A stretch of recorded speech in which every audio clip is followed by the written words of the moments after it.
So you are embarking on a new journey, an exciting one. You are here because of a desire to reach out to women who are not in the LWML, and you are going to be God's vessels to do that reaching out. Now I'm going to ask you to do something. Our time is short this evening. So when you get home, I want you district presidents and you district heart-to-heart sisters leaders to each tell your partner one thing that you are concerned about in this heart-to-heart walk that you're going to be taking together. Whenever we start on a new path, there's always uncertainties. Be honest with each other.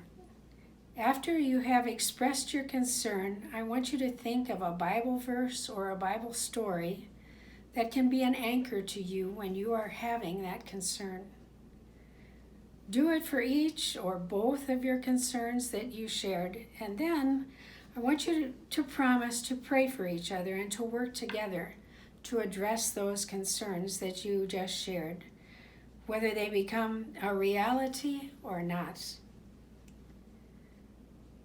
At this point, we don't know all the women that you're going to touch in this heart-to-heart program in your district. Only God knows that. But I can assure you they will not all be alike. There will be some cultural differences too. For instance, I'm a hugger. I love to hug people. But I know that in some cultures, people are not comfortable if you give them a hug. The best thing to do is to observe how they interact with each other. After you have gotten to know them, well, maybe they will be ready for a hug. You can always ask them by saying something like, I've appreciated so much being together with you. Do you mind if I give you a hug? Another consideration is personal space and body language. If you are talking to a person and she tends to back away a bit, be aware that she may be accustomed to more space in between her and the person with whom she is talking. Or she may move in closer, which might cause you to back up a little. Be aware of body language, such things as behaviors, practices when eating, or when greeting someone. In Guatemala, when my husband visited people in some of the more remote villages that were under his care, children would come up to him with their hands folded, as if in prayer. At first, he wasn't quite sure what to do, but he asked, and it didn't take long for him to learn that they wanted a blessing from him. So he would place his hand on their heads, ask the Lord's blessing on them, and then they would take off and run and play. Another thing to be aware of is that people from some cultures are not used to being as direct as we are in our communication. So if you ask or tell them to do something, they may say yes to save face or be polite. But what they are really feeling might be that they don't really understand what you're asking, or they don't think that it's possible, that they may not feel qualified to do it. Before going to Guatemala to serve on the mission field, the mission board sent my husband Gary and me to Cuernavaca, Mexico, to study Spanish. The city is located about an hour away from Mexico City, where our plane landed.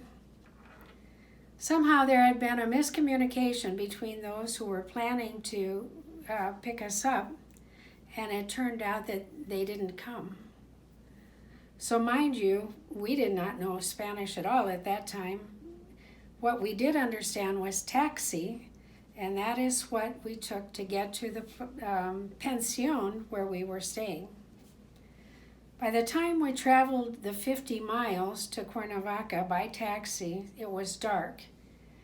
And our driver, who was from Mexico City, wasn't familiar with the town. This was before we had GPS and Siri to tell us where to go. We had the address of where we were going, so our driver would stop and he'd ask people on the street if they knew where this address was. Oh, and did I mention that it was raining too? Actually, it was pouring. Well, I think in that evening, only one person out of 12 that he asked said that he didn't know. Everyone else gave our driver directions, which he followed, but they weren't correct. Once we even ended up at the entrance of a cow pasture. Finally, my husband saw a car in the street with a California license plate, and he motioned for the driver to stop. My husband went to the door of the house and asked if anyone spoke English. The people from California who were bilingual came to our aid.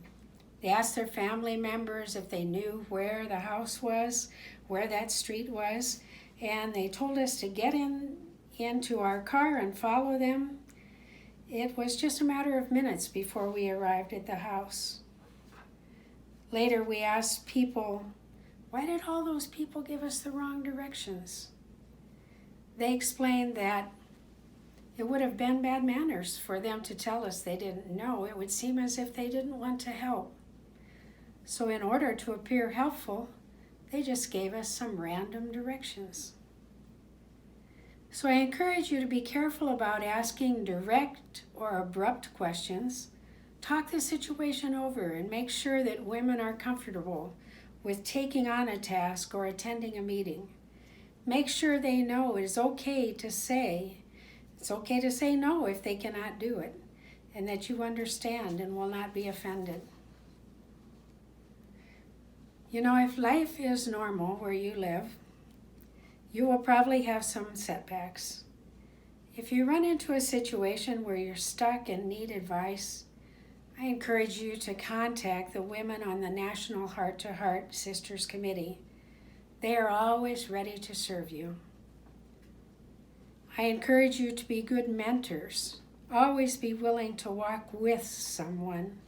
Be willing to listen and observe, and together you can discover the next steps. Pray often and know that your Heavenly Father will be there to guide and direct you. You know, when Melissa and I began to work with our committee back in 2001 to try to figure out the best way to enable more women of different cultures to participate in LWML, we began humbly with a lot of prayer. We had some setbacks, but as we took each step, it was obvious to all of us that God was blessing this program. The Heart to Heart program has gone from simply inviting Heart to Heart sisters to be trained to having a combined training of Heart to Heart sisters and district leaders to the program that we have today of training Heart to Heart district leaders who are commissioned and blessed by God to go to their districts and train Heart to Heart sisters in their districts.